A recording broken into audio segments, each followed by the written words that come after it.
Senhor, tende piedade de nós. Cristo, tende piedade de nós. Senhor, tende piedade de nós. Oremos.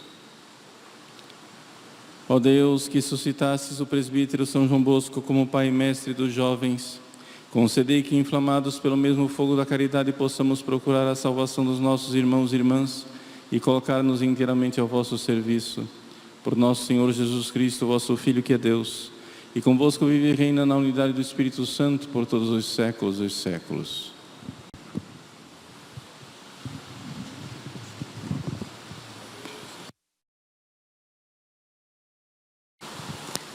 Leitura do segundo livro de Samuel. Naqueles dias, disse o rei Davi a Joabe e aos chefes do seu exército que estavam com ele: percorre todas as tribos de Israel, desde Dan até Berzabeia, e faze o recenseamento do povo, de maneira que eu saiba o seu número. Joabe apresentou ao rei o resultado do recenseamento do povo. Havia em Israel 800.000 homens de guerra que manejavam a espada, e em Judá 500.000 homens. Mas depois que o povo foi recenseado, Davi sentiu remorsos e disse ao Senhor: cometi um grande pecado ao fazer o que fiz, mas perdoa a iniquidade do seu servo, porque procedi como um grande insensato. Pela manhã, quando Davi se levantou, a palavra do Senhor tinha sido dirigida ao profeta Gade, vidente de Davi, nestes termos: vai dizer a Davi, assim fala o Senhor: dou-te a escolher 3 coisas. Escolhe aquela que queres que eu te envie. Gade foi ter com Davi e referiu-lhes estas palavras, dizendo: que preferes? 3 anos de fome na tua terra, 3 meses de derrotas diante dos inimigos que te perseguem, ou 3 dias de peste no país? Reflete, pois, e vê o que devo responder a quem me enviou. Davi respondeu a Gade: estou em grande angústia. É melhor cair nas mãos do Senhor, cuja misericórdia é grande, do que cair nas mãos dos homens. E Davi escolheu a peste. Era o tempo da colheita do trigo. O Senhor mandou então a peste a Israel, desde aquela manhã até o dia fixado, de modo que morreram 70.000 homens da população, desde Dan até Berzabeia. Quando o anjo estendeu a mão para exterminar Jerusalém, o Senhor arrependeu-se desse mal e disse ao anjo que exterminava o povo: basta, retira agora a tua mão.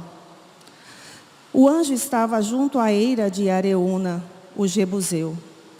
Quando Davi viu o anjo que afligia o povo, disse ao Senhor: fui eu que pequei, eu que tenho a culpa. Mas estes, que são como ovelhas, o que fizeram? Peço-te que a tua mão se volte contra mim e contra a minha família. Palavra do Senhor. Perdoai-me, Senhor, o meu pecado. Perdoai-me, Senhor, o meu pecado. Feliz o homem que foi perdoado e cuja falta já foi encoberta. Feliz o homem a quem o Senhor não olha mais como sendo culpado e em cuja alma não há falsidade. Perdoai-me, Senhor, o meu pecado. Eu confessei, afinal, o meu pecado, e minha falta vos fiz conhecer. Disse: eu irei confessar meu pecado, e perdoaste, Senhor, a minha falta. Perdoai-me, Senhor, o meu pecado. Todo fiel pode assim invocar-vos durante o tempo da angústia e aflição, porque ainda que irrompam as águas, não poderão atingi-lo jamais. Perdoai-me, Senhor, o meu pecado. Sois para mim proteção e refúgio. Na minha angústia me haveis de salvar, e envolvereis a minha alma no gozo da salvação que me vem só de vós. Perdoai-me, Senhor, o meu pecado. Aleluia, aleluia, aleluia. Minhas ovelhas escutam minha voz, eu as conheço e elas me seguem. Aleluia, aleluia.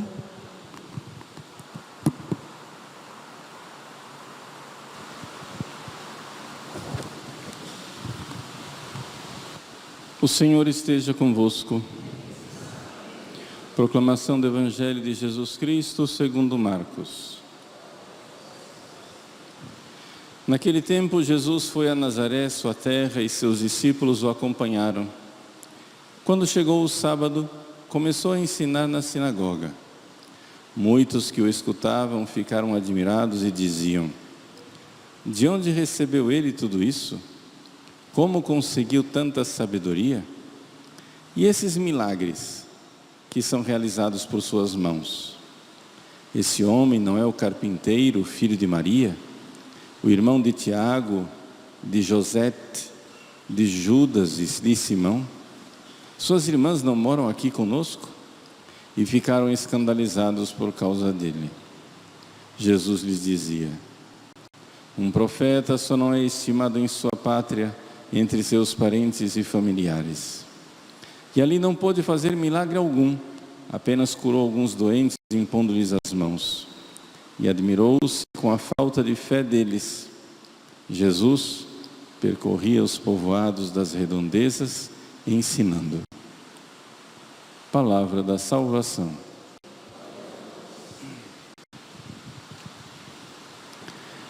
Meus queridos irmãos e irmãs, com grande alegria e gratidão a Deus, celebramos hoje a memória de São João Bosco, pai da juventude.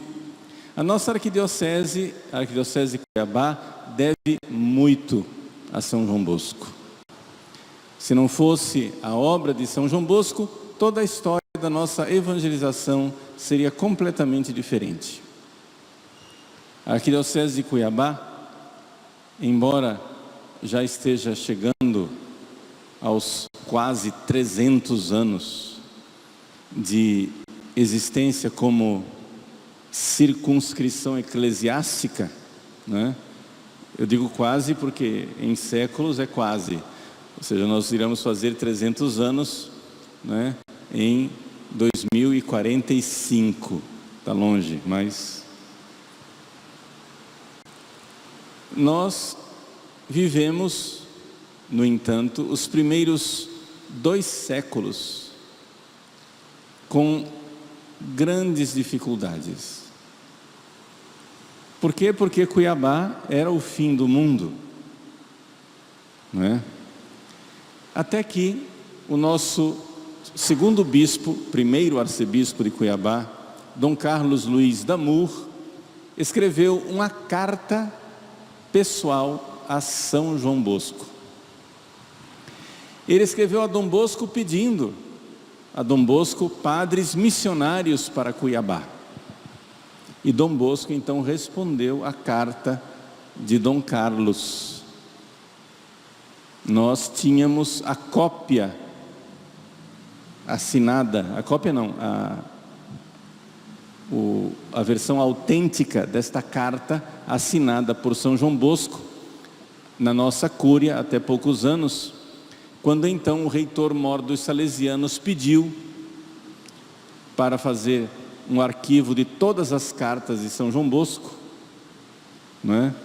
Que todas as cartas fossem enviadas para Roma, e essa carta foi enviada então para fazer parte, né, dos arquivos salesianos, mas uma carta dirigida ao nosso bispo, Dom Carlos Luiz d'Amour, em que Dom Bosco respondia que por enquanto ele não podia ainda enviar missionários salesianos por falta de vocações, mas que prometia no futuro próximo.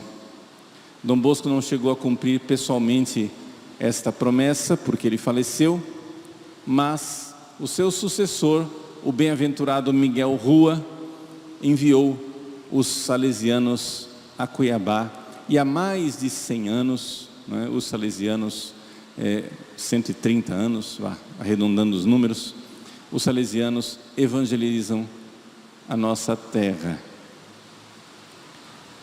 Quando os salesianos chegaram aqui,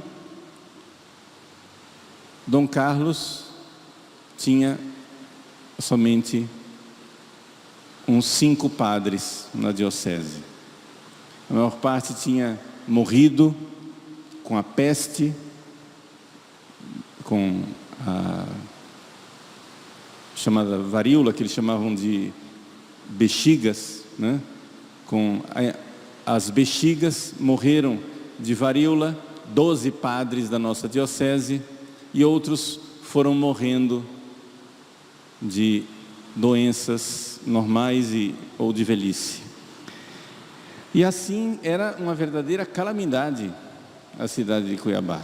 Lembrem-se que nós estávamos no início da República, na época do coronelismo, na época em que a maçonaria tomou conta do nosso país, e então os salesianos, com muita dedicação, vieram à nossa terra para evangelizar. Inicialmente vieram para cuidar dos índios, né? Na colônia Teresa Cristina, mas Dom Carlos logo lhes confiou a paróquia de São Gonçalo, chamada paróquia de São Gonçalo de Dom Pedro II, São Gonçalo do Porto, né? E ali eles começaram o seu apostolado nesta área remota da cidade, porque São Gonçalo era o caminho para o porto, ninguém morava onde hoje é a Avenida 15 de Novembro, ali não tinha nada, era só um caminho para o porto. E eles então logo compraram ali perto uma chácara. Hoje essa chácara é o Colégio Salesiano São Gonçalo, que era afastada da cidade. Então você entende que Cuiabá era para lá do Bom Despacho. E nessa chácara começaram a fazer um internato, a educar os nossos jovens.